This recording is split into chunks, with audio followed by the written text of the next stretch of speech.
Et bonjour, j'espère que vous allez bien. Ah, je viens de détecter une petite araignée là qui se balade juste au-dessus, en même temps que j'ouvre la vidéo.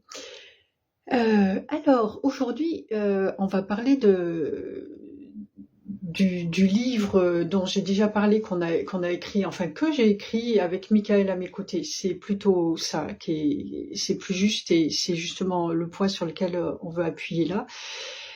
Donc ce livre, on avait commencé, il s'appelle Ma vie avec les êtres de lumière, qui a été publié par la suite aux éditions Ciné Laurent.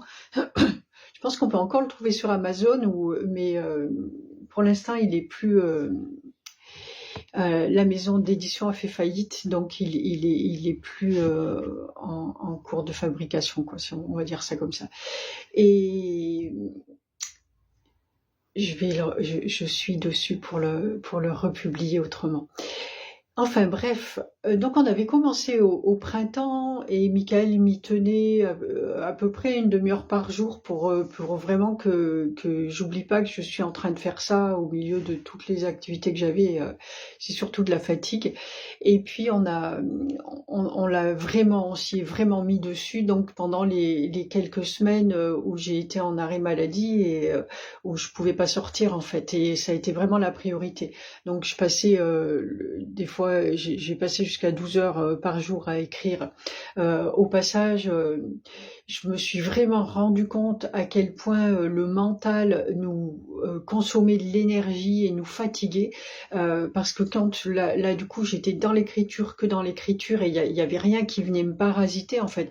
Et là où on aurait pu croire qu'après avoir écrit 12 heures j'étais fatiguée, pas du tout. La nuit j'avais les yeux grands ouverts, il y avait plein d'énergie. Et voilà, et j'ai compris que d'habitude c'est le mental en fait qui te. Je crois que l'araignée elle est arrivée là. Je sais pas comment elle fait pour se balader à l'horizontale là comme ça. Ouais, enfin bref. Bref. Euh, à quel point c'est le mental qui nous fatigue à blablater en permanence comme ça, à répéter toujours les mêmes choses et tout.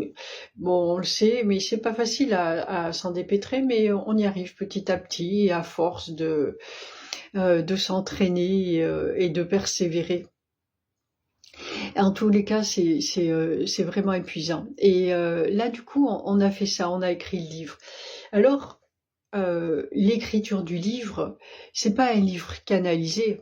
D'ailleurs, je me rappelle qu'il y a une maison d'édition qui me l'a refusé en me disant on prend pas de canalisation. Bon, après, ils ont toujours des excuses toutes faites aussi quand ils veulent pas de ce que vous faites. Hein. On est tellement de milliers à envoyer des manuscrits. Mais en tous les cas, c'est pas un livre canalisé,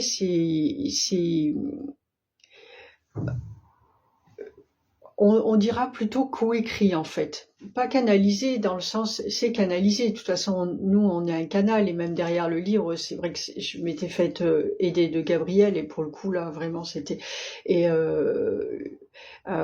c'est marqué, je crois, sur la présentation, Avatar, des êtres de lumière ou quelque chose comme ça. Et là, j'ai compris ce que c'était. Avatar, c'est un mot que je connaissais pas hein, vraiment, et ou comme ça, mais sûrement pas ce que c'était.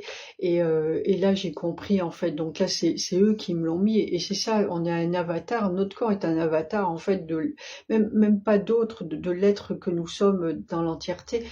Et et en fait, c'est plutôt une coécriture. C'est pas une canalisation où je vais, les mots vont sortir et puis je sais pas du tout ce que j'ai dit ou quoi. Non, ça c'est une coécriture. Il y a autant de façons de canaliser ou d'être soi avec un grand S qu'il y a de personnes en fait. Donc c'est difficile. Voilà, c'est une coécriture. Michael, il me laisse écrire, il est là, je le sais, je le vois. Quand de temps en temps, il me dit des petits trucs et puis là, faudrait mettre ci, gna, gna. Il m'aide, il me donne des techniques aussi. Pas tout, hein, mais des techniques. Parfois, il m'amène aussi sur Internet à aller faire des recherches. Et voilà, il est là et il chapeaute tout ça encore là aussi. Et donc, voilà comment c'était. Et on l'a fini. Enfin, voilà, je l'ai lu et relu. C'est quelque chose d'écrire un livre. Et moi qui me croyais bonne en orthographe, je le suis, hein, mais bon. Et je l'ai envoyé à un éditeur. Alors, vraiment, je choisis, hein, l'éditeur, c'est pareil, je fais pas n'importe quoi non plus, hein, je choisis en fonction du, elle est encore là, l'autre, en fonction de la ligne éditoriale, etc. J'ai appris beaucoup, hein, c'est vraiment un chemin qui m'a permis d'apprendre beaucoup de choses aussi. Moi, j'aime apprendre, donc ça, c'est très bien. Et je l'ai envoyé à un premier éditeur.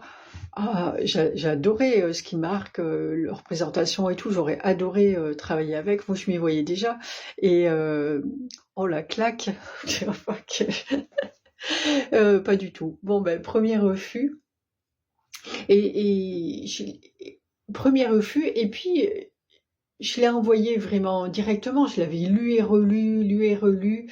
Et pour moi, c'était OK. Et je crois que c'est après le refus, je l'ai quand même donné. Je l'ai donné à 2 personnes pour le relire et corriger des choses s'il y avait lieu. Ah, j'en ai une qui m'a dit, bon après il y en a une, c'est pas une proche, il y en a une autre, c'est une proche, et qui me dit, mais il s'est rempli de fautes, il y en a une à chaque mot, je sais pas quoi. Je vois, mais elle est jalouse, c'est pas possible et tout, et j'en ai pris un coup dans mon ego. Et je suis allée relire, et en effet, c'était clafit de fautes. Et pareil, l'autre personne m'a dit que bon, la façon dont c'était structuré, c'était pas OK pour elle et tout. Et donc, je l'avais envoyé à plusieurs éditeurs après. En même temps, je l'ai envoyé à d'autres éditeurs. Donc tout ça, c'était râpé déjà. Et le fait que ce soit pas terminé quand je le renvoie. Et là, du coup, j'avais lâché aussi. C'est difficile quand t'en peux plus, que t'en as marre et tout, t'as pas envie de te dire, ah ben c'est bon, je vais reprendre là, etc. Non, partout c'est pareil, hein, pas que pour écrire un livre. À des moments t'en peux plus, donc il vaut mieux lâcher prise et laisser passer du temps. Et quand t'as repris des forces et tout, et que t'as oublié que t'en avais marre, hop là tu reviens et ça va très très vite, plutôt que de s'embêter. Et là c'est ce que j'ai fait, j'ai lâché prise pendant plusieurs mois.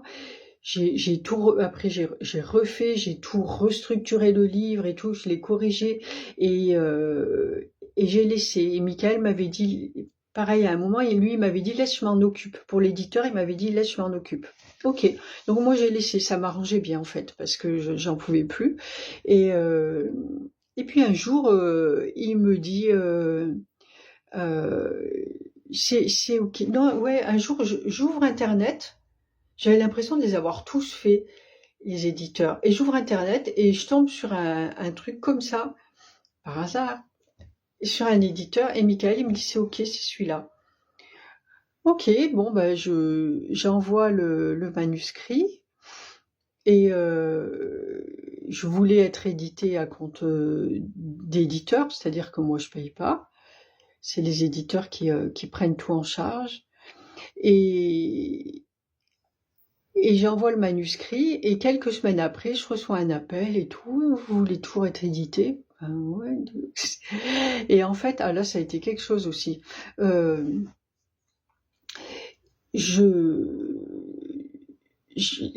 gars, il m'explique tout. Enfin voilà, c'était un message. Il m'envoie un message d'abord. Si vous voulez toujours être édité, rappelez-moi, machin. OK. Je voyais pas que c'était ça. Et en fait, je l'ai rappelé.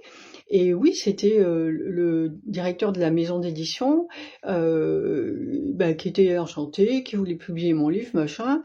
Et voilà, mais c'était super. Donc j'étais très contente. Il y avait quelque chose à donner quand même financièrement. Il demandait quand même, c'était tout à compte d'éditeur, mais il y avait une partie à donner financièrement quand même, quelques centaines d'euros quand même. Donc pas tout, mais voilà. Et donc j'étais super contente. Et après j'ai été prise de doute. Parce que je sais pas, c'était trop en fait. Et je me suis mise en tête, je suis retournée voir le site, je me suis mise en tête que c'était pas à compte d'éditeur. Et après je l'ai redemandé au monsieur, m'a dit si. Et je l'ai rappelé, ouais. et voilà, j'ai remis en doute. Et en fait, je disais à Michael, je me rappelle, mon Dieu, je lui disais, mais c'est pas possible, si jamais ça, c'est pas ça, ou jamais plus je pourrais te croire, en fait. Là, quand il me parle et tout, j'entends bien, je le crois et tout. Je dis, mais si là, c'est pas ça, jamais plus je pourrais te croire. Et, j'ai tout essayé, il me disait, voilà, et on l'a fait avec le pendule, parce que là, c'était entendu comme ça, c'était avec le pendule, avec les cartes. Mais je le connais bien maintenant, je sais très bien comment il peut tourner les choses, et puis un mot peut en dire tellement en fonction de tes filtres et de ce que tu entends, que lui, il va te dire ça. Oui, encore une fois, c'est pareil qu'avec les humains, c'est la communication, lui, il va te dire ça. Mais toi, qu'est-ce que tu vas entendre? C'est surtout ça. Donc là, c'était, ben oui, mais tu peux m'avoir dit ça, moi j'ai entendu ça, les cartes, le pendule, j'y crois plus, je m'en fiche, je veux même pas le savoir, parce que là, tu me dis ça, oui, d'accord, mais si c'est pas le bon truc. Et, et je crois que j'ai quasiment pas dormi de la nuit, et il me disait, ben, ok, attends, et tu verras bien, en fait. Laisse couler, c'est bon, on s'en fiche, on attend, enfin on s'en fiche, c'est mon expression, je crois pas que lui s'en fiche. C'est ok, ça n'a pas d'importance, voilà, c'est mieux, on s'en fiche pas, mais ça n'a pas d'importance. Et vas-y, attends, et puis tu verras bien.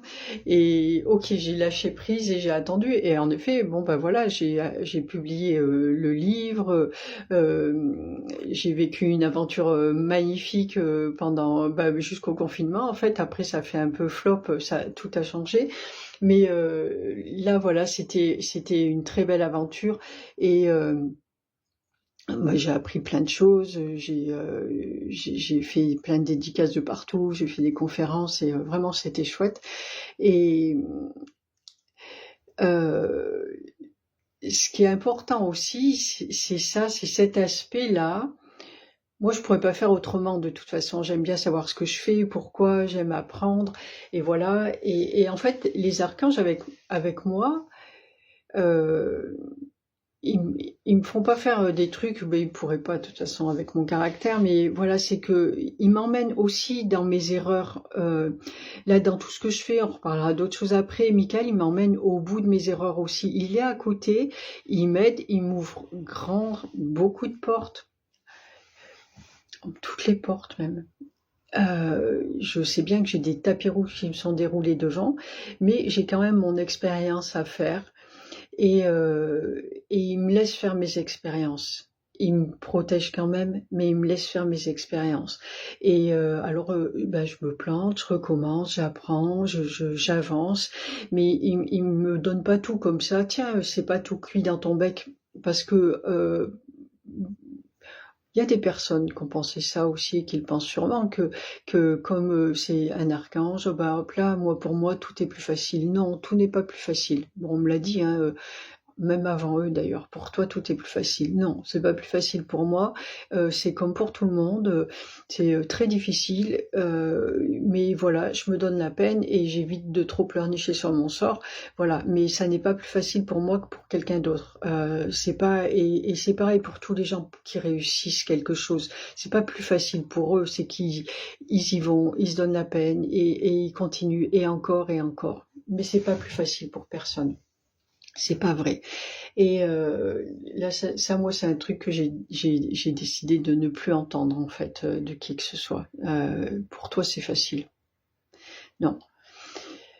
Et donc, ils me montrent, ils m'apprennent, je fais des erreurs aussi. Ils me donnent pas tout, en fait. Et en même temps, voilà, ce qui me vient, c'est que, en même temps, ils me donnent tout. En même temps, il me donne tout, parce que c'est un sacré cadeau de faire des erreurs, et c'est là où tu piges ta force, où tu grandis, où t'apprends, où tu sais après, et puis où tu deviens un roc, en fait. C'est au travers de tes erreurs que tu deviens un roc, si tu les acceptes et si tu les transcendes. Et donc moi, c'est ce que je vis avec Michael et avec les autres êtres de lumière, c'est qu'ils m'emmènent dans mes erreurs. Et il me laisse faire mon expérience aussi. On fait les choses ensemble, mais voilà, ils ont le temps quand même. Et donc ils préfèrent avoir quelqu'un de solide sûrement à côté d'eux, du coup. Enfin, ils préfèrent tout le monde, hein, mais voilà, moi mon rôle avec eux c'est ça. Et ils ont besoin d'avoir quelqu'un de solide avec eux. Et ils testent aussi en même temps. Mais voilà, c'est important. C'était ça que Michael voulait dire aujourd'hui. C'est n'allez pas juger, voyez, n'allez pas juger les autres à partir de ce que vous voyez de l'extérieur. N'allez pas juger, non, voilà, dire que lui, il a la lumière avec lui parce qu'il réussit, que tout va bien, etc. Et l'autre non, qui a des problèmes, il l'a pas avec lui, par exemple. Mais voilà, entre autres, c'est faux, ça se passe pas du tout comme ça en fait. Oui, c'est ça c'est faux. Eux, ils s'en fichent de votre réussite sociale et financière. Eux, ils vous reconnaissent pas à ça en fait. Dieu ne vous reconnaît pas à ça. Il vous reconnaît à ce que vous êtes, à votre âme et à votre cœur. Et ça passe par tous les états. Ça peut être et puis on évolue aussi tout au long de sa vie, c'est le but, mais ça passe par tous les états d'être et Dieu aime autant la personne la plus riche du monde, je parle de finances, et puis réussite sociale, ça va avec, voilà, pour telle ou telle raison, et selon oui, pour telle ou telle raison, j'ai mon mental qui est là-dedans aussi. Ce qu'elle aime, c'est l'âme, donc forcément ce que cette personne va faire de cette réussite-là, ce que Dieu aime, c'est son âme, c'est pas ce qu'elle représente, c'est pas ce que voient les autres en fait de l'extérieur, la grosse majorité. Oui, le regard de Dieu n'est pas celui des humains. Et il place pas sa reconnaissance au même endroit.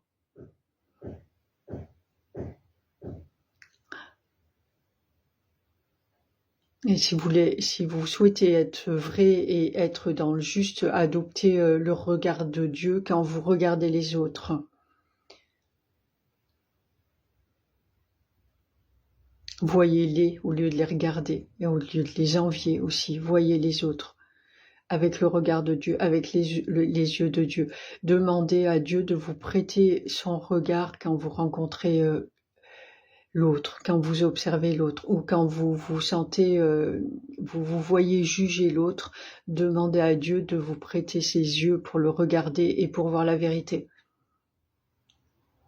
Et vous nourrir de sa vérité, puisque chaque vérité est importante et nous nourrit tous les uns les autres, et nourrissez-vous de cette vérité, celle que vous voyez avec le regard de Dieu, plutôt que ce que vous voyez avec le regard des humains, avec votre regard quand il est complètement plongé juste dans la matière et dans ses manques et ses désirs. Voilà, c'est le message que Michael voulait vous faire passer au travers de tout ça aujourd'hui. Du coup, sur ces bonnes paroles, je vous laisse, on vous laisse et on vous dit à très vite. Merci de votre écoute. À bientôt.